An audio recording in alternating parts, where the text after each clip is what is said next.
Nahmaduhu wa nasta'inuhu wa nastaghfiruh wa na'udzu billahi min shururi anfusina wa sayyiati a'malina.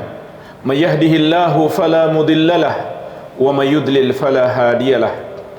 Asyhadu an la ilaha illallah wahdahu la syarikalah wa asyhadu anna Muhammadan abduhu wa rasuluh sallallahu alaihi wa ala alihi wa sahabatihi ajma'in wa man tabi'ahum bi ihsanin ila yaumiddin.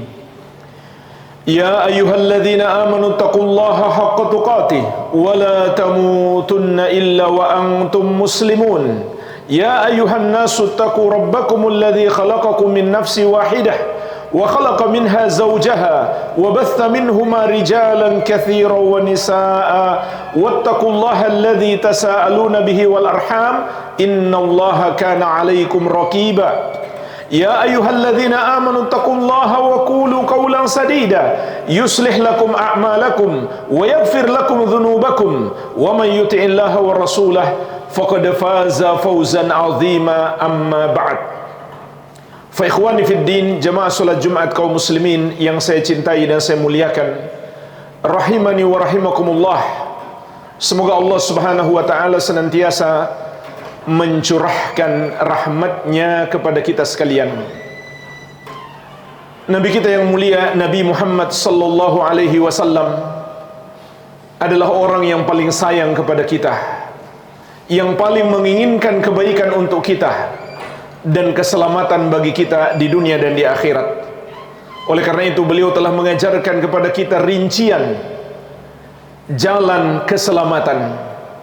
Di antaranya dalam sebuah hadis dari sahabat yang mulia Uqbah bin Amir radhiyallahu anhu, beliau mengatakan, aku pernah bertanya kepada Rasulullah sallallahu alaihi wasallam, ya Rasulullah, man najah? Wahai Rasulullah, apa itu keselamatan? Qala, maka Nabi sallallahu alaihi wasallam bersabda, amsik alaika lisanak. Keselamatan itu adalah engkau menjaga lisanmu. Wal yasa'ka baituka, dan engkau tinggal di rumahmu. Wabqi ala khati'atik, dan engkau tangisi kesalahanmu, dosa-dosamu. Jemaah sekalian, mari kita perhatikan hadis ini dengan baik. Kalau kita perhatikan khutbah Jumat, maka kita akan dapatkan pahala solat Jumat yang sempurna. Kalau kita tidak perhatikan, kata Nabi SAW, sekedar kita berkata kepada saudara kita, diamlah, jangan ngomong. Orang yang berkata diamlah itu pahalanya menjadi sia-sia. Maka dari itu khutbah Jumat itu tidak sama dengan ceramah biasa. Harus kita perhatian penuh, tidak boleh kita berbicara sama sekali. Maka lihatlah hadis ini. Rasulullah SAW mengabarkan kepada kita 3 kunci keselamatan. Kata beliau yang pertama, amsik alaika lisanak, jaga lisanmu. Artinya, jangan sampai kita mengucapkan kata-kata yang membuat Allah murka. Oleh karena itu Allah Subhanahu wa taala mengingatkan kita, ma yalfidhu min qaulin illa ladaihi raqibun atid. Tidak ada satupun ucapan yang dikatakan oleh seseorang kecuali di dekatnya ada raqib serta atid. Raqib artinya malaikat yang selalu mengawasi, atid artinya malaikat yang selalu mencatat. Apapun yang kita katakan dicatat oleh malaikat. Sampai kata para ulama, orang berkata, aduh sakit, itu pun dicatat. Dan kelak di hari kiamat kita akan dimintai pertanggungjawaban untuk setiap kata, setiap kalimat yang kita ucapkan. Oleh karenanya jemaah sekalian, Rasulullah SAW juga membimbing kita, man kana yu'minu billahi wal yaumil akhir falyakul khairan aw liyasmut. Barang siapa beriman kepada Allah dan hari akhir, hendaklah dia berkata-kata yang baik atau diam. 2 pilihan kita. Kalau ada ucapan yang baik, katakan. Kalau tidak, maka diam. Dan berzikir kepada Allah Subhanahu wa taala tentu itu lebih afdal daripada sekedar diam.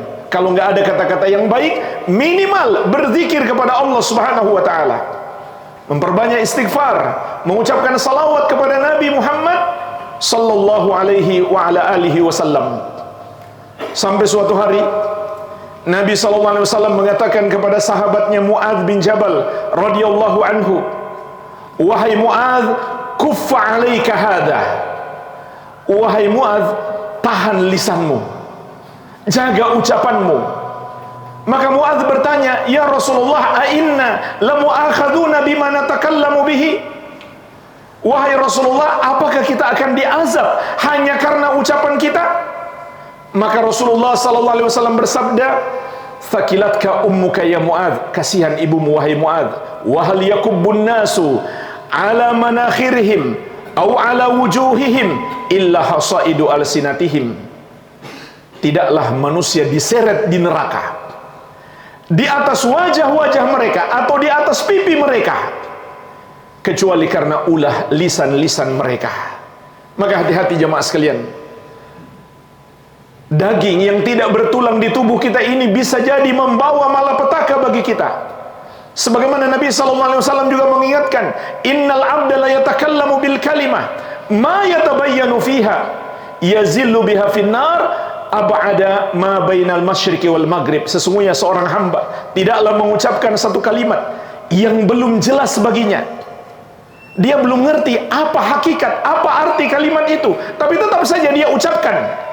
Maka menyebabkan dia terjerumus ke dalam neraka yang jauhnya lebih jauh daripada timur dan barat. Oleh karenanya jemaah sekalian, jaga lisan kita, jangan berbicara kecuali yang baik. Dan ketahuilah, ucapan yang paling besar dosanya adalah ucapan yang mengandung dosa syirik dan kufur.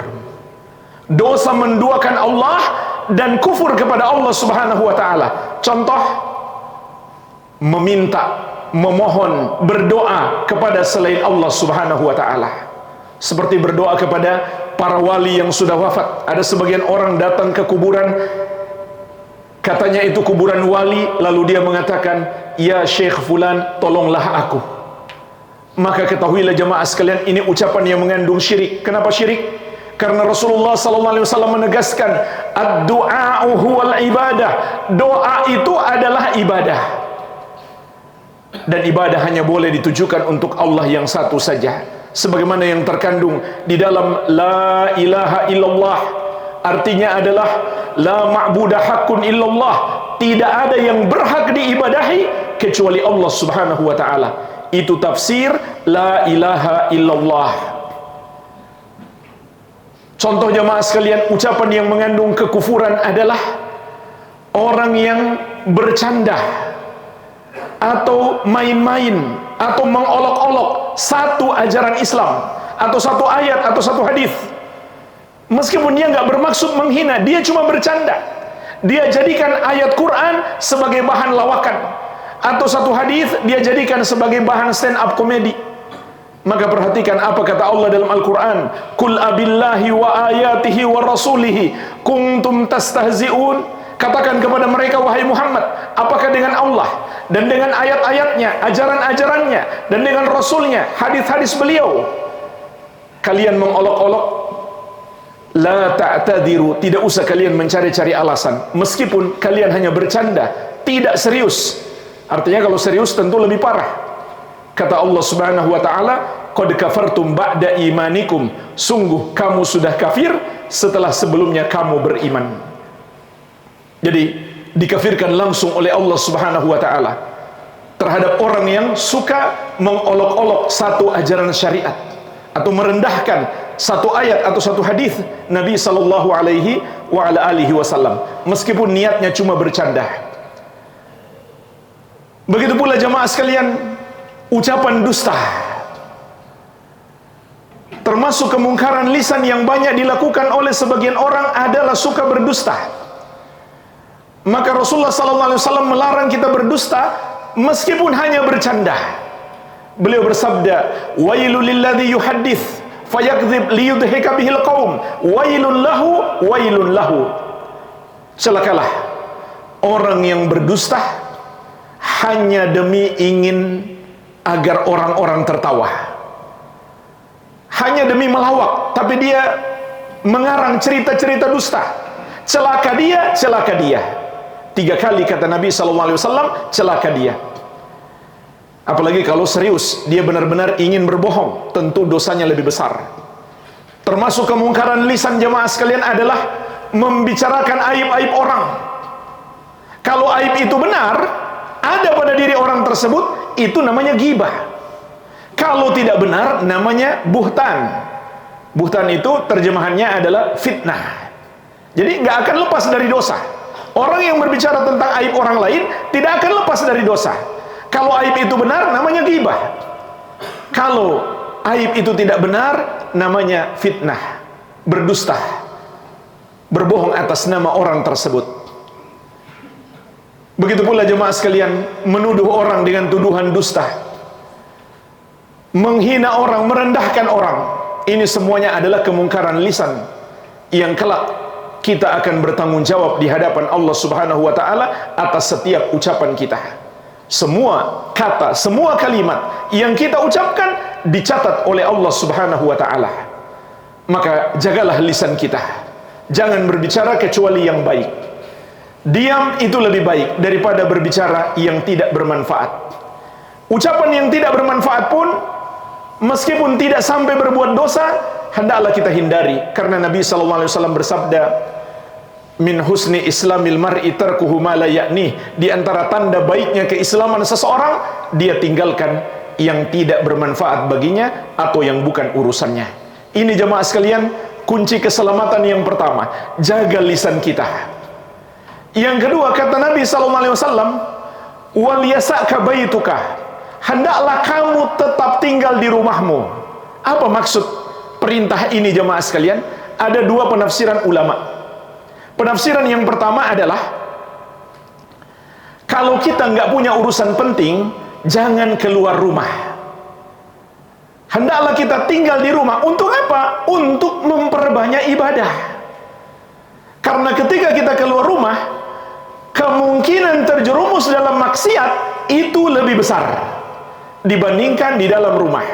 Meskipun jemaah sekalian di masa sekarang, akses kepada maksiat semakin luas sampai masuk ke dalam rumah kita melalui tontonan, melalui gadget. Akses kepada maksiat itu terbuka lebar, sehingga kita harus lebih berhati-hati. Ini makna yang pertama. Kata para ulama, maksudnya Nabi SAW memerintahkan kita, kalau nggak penting nggak usah keluar. Pulang kantor nggak usah mampir-mampir, kecuali memang penting untuk mampir. Kalau nggak penting langsung pulang ke rumah. Dan ini mengandung makna juga jemaah sekalian adalah kita memiliki perhatian besar terhadap urusan rumah, terhadap urusan anak dan istri kita, terutama bagaimana mendidik mereka agar mengamalkan agama dengan baik. Itulah makna firman Allah Subhanahu wa taala, ya ayyuhalladzina amanu qu anfusakum wa ahlikum nara. Wahai orang-orang yang beriman, jaga dirimu dan keluargamu dari api neraka. Sahabat Ali bin Abi Thalib radhiyallahu anhu menjelaskan, maksud jaga keluargamu dari api neraka adalah allimuhum addibuhum. Berikan kepada mereka pendidikan ilmu agama dan hukum mereka. Kalau melanggar ajaran agama, maksudnya dengan hukuman-hukuman ringan, bukan hukuman berat. Ini terutama tugas kita sebagai kepala keluarga, sebagai suami dan ayah. Sangat disayangkan, sebagian suami, sebagian ayah pulang dari kantor sudah sangat larut, singgah ke kafe bahkan hampir setiap malam. Sampai di rumah pun waktunya lebih banyak untuk HP-nya dibanding untuk anak dan istrinya. Sehingga pendidikan agama anak dan istrinya tidak diperhatikan dengan baik. Suatu saat dia pun menyesal, istrinya suka melawannya, anaknya tidak mengamalkan ajaran agama dengan baik. Padahal itu buah yang dia lakukan selama ini. Maka jemaah sekalian, manfaatkan setiap waktu-waktu luang kita di rumah untuk fokus kepada keluarga. Ini makna yang pertama. Makna yang kedua, kata para ulama, Nabi SAW lebih menekankan lagi apabila terjadi fitnah di luar rumah. Fitnah itu maksudnya adalah terjadi berbagai macam kekacauan, kerusuhan, kekisruhan. Termasuk yang paling berbahaya adalah saling bunuh, saling berperang antara sesama muslim. Maka dalam kondisi seperti itu, Rasulullah SAW menekankan kepada kita, tinggal di rumah, jangan keluar. Jangan keluar rumah dalam kondisi seperti itu. Dalam hadis yang lain, Nabi SAW mengatakan, satakunu fitan, akan muncul berbagai macam fitnah, kerusuhan, kekisruhan, pertikaian, perselisihan, saling bunuh, saling merebut kekuasaan, saling tuntut. Kata Nabi SAW, itu akan muncul. Al-qa'im fiha khairun al-qa'id fiha khairun minal qa'im. Maka orang yang duduk di masa itu lebih baik daripada yang berdiri. Wal qa'im khairun minal mashi. Dan orang yang berdiri lebih baik daripada orang yang berjalan. Wal mashi khairun minas sa'i. Sedangkan orang yang berjalan masih lebih baik daripada yang berlari. Artinya jemaah sekalian, kita disuruh menjauh dari berbagai macam kekisruhan tersebut. Contoh, di masa sekarang, salah satu perbuatan yang bisa memunculkan kekisruhan dan kekurusuhan adalah melakukan demonstrasi. Maka hadis ini mengandung makna, kita jangan ikut-ikutan dalam aksi-aksi demonstrasi tersebut. Kalau ada kerumunan massa, kita disuruh menjauh, agar kita tidak terlibat dalam berbagai macam kerusuhan dan keributan.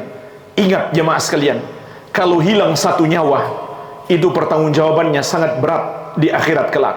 Allah Subhanahu wa taala mengingatkan, "Wa may yaqtul mu'mina muta'ammidan fajazaohu jahannamu khalidan fiha wa ghadiballahu 'alaihi wa la'anahu wa a'adda lahu 'adzaban 'azimah." Barang siapa yang membunuh orang mukmin dengan sengaja, barang siapa menghilangkan nyawa seorang muslim dengan sengaja, maka baginya neraka jahanam. Dia akan diazab dalam waktu yang sangat lama.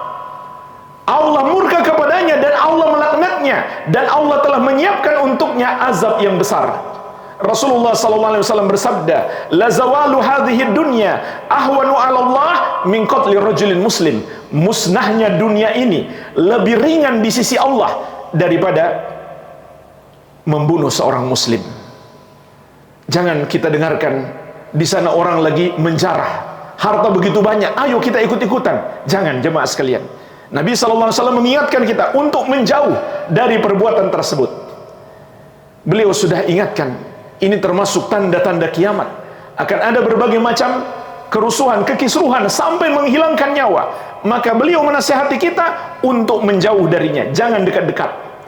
Termasuk jemaah sekalian, lisan kita dan tangan kita atau tulisan kita di medsos jangan terlibat.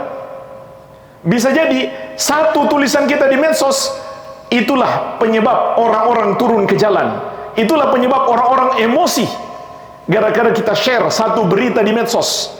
Maka kitalah provokatornya, dan kita nggak bisa mengatakan saya akan turun untuk aksi damai. Orang yang melakukan aksi damai itu sama dengan menyediakan sarana untuk para perusuh. Kalau nggak ada aksi damai, mana ada perusuh? Perusuh itu masuk untuk memanfaatkan aksi damai. Karena sudah hampir dipastikan, orang yang turun demonstrasi tidak akan sanggup mengontrol banyaknya massa.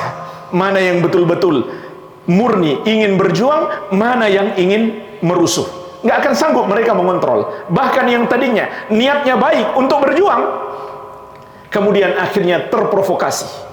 Maka hal-hal seperti ini harus kita jauhi, jangan sedikit pun kita terlibat di dalamnya. Dan bahkan semua yang bukan urusan kita diperintahkan oleh syariat untuk kita hindari. Kata Nabi SAW, min husni islamil mar'i tarkuhu ma la ya'ni. Di antara tanda baiknya keislaman seseorang, dia meninggalkan apa yang bukan urusannya.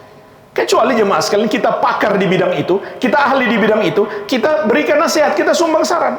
Kalau kita bukan apa-apa, hanya menambah masalah. Kalau kita ikut berbicara, ikut nimbrung, ikut komentar, itu hanya menambah masalah. Semoga Allah menjaga kita semuanya dari berbagai macam keburukan. Wabillahi taufik.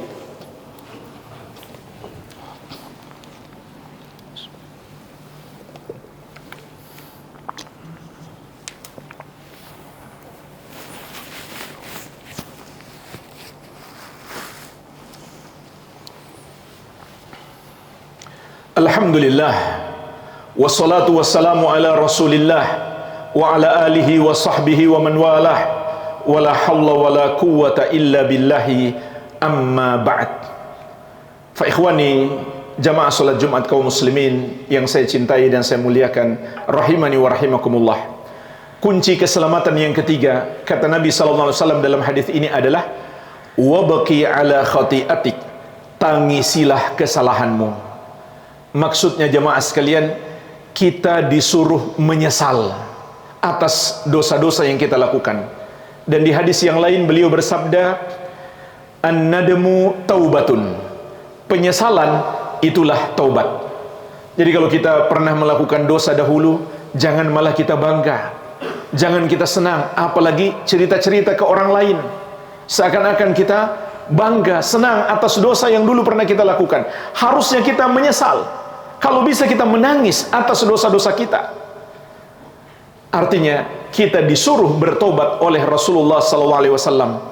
Dan ini menunjukkan jemaah sekalian, bukanlah orang yang baik itu yang tidak pernah berbuat dosa sama sekali. Orang yang bertakwa kepada Allah mungkin saja terjerumus dosa, tetapi kalau dia orang baik, kalau dia orang yang bertakwa, apabila dia terjerumus dosa, dia segera bertobat. Tidak menunda-nunda tobat, tidak tenggelam dalam dosa itu, segera bertobat. Lalu pertanyaannya, gimana merealisasikan taubat? Caranya adalah dengan memenuhi 5 syarat taubat. Dan bisa menjadi 6, bisa juga menjadi 7. Syarat yang pertama kita lakukan dengan ikhlas. Artinya kita bertobat semata-mata untuk mengharapkan balasan dari Allah, bukan pujian manusia, bukan balasan dari makhluk. Syarat yang kedua, menyesali dosa itu. Inilah intisari taubat. Syarat yang ketiga, tidak lagi kita lakukan perbuatan dosa itu, segera kita tinggalkan. Syarat yang keempat, kita bertekad tidak akan mengulangi dosa yang sama di masa yang akan datang. Kalau ada orang yang bertobat tapi di hatinya masih ingin melakukan dosa yang sama, tobatnya tidak memenuhi syarat. Syarat yang kelima, masih ada waktu. Kapan habis waktunya? Kalau malaikat maut sudah datang atau muncul tanda-tanda besar kiamat seperti terbitnya matahari dari arah barat. Bertobat ketika itu sudah terlambat. Dan apabila dosa itu berupa kezaliman kepada orang lain, ditambah syarat yang keenam, harus minta maaf kepada orang itu dan mengembalikan haknya atau minta penghalalan. Jadi jemaah sekalian, para koruptor Allah nggak akan ampuni sebelum mereka minta maaf kepada orang-orang yang mereka zolimi dan mengembalikan hartanya. Tidak halal mereka dan keluarga mereka menggunakan harta itu. Harus dikembalikan lagi kepada yang berhak. Kalau itu harta negara, berarti kembalikan kepada kas negara. Harta perusahaan, berarti kembalikan kepada kas perusahaan. Kalau tidak, urusannya akan berlanjut sampai di hari kiamat. Mungkin dia bisa lolos dari pengadilan di dunia, tapi dia nggak mungkin lolos dari pengadilan Allah Subhanahu wa Ta'ala. Dan mungkin dia hanya dipenjara, hartanya tetap dinikmati oleh keluarganya. Maka di hari kiamat, hartanya akan dia kembalikan. Caranya gimana? Mengembalikan hartanya di hari kiamat? Diganti dengan amalan-amalannya, diganti dengan sholatnya, puasanya, zakatnya. Itu digunakan untuk membayar kezaliman yang dia lakukan. Gimana kalau nggak cukup? Kalau tidak cukup, kata Nabi SAW, dosa-dosa orang yang dia zolimi ditimpakan kepadanya.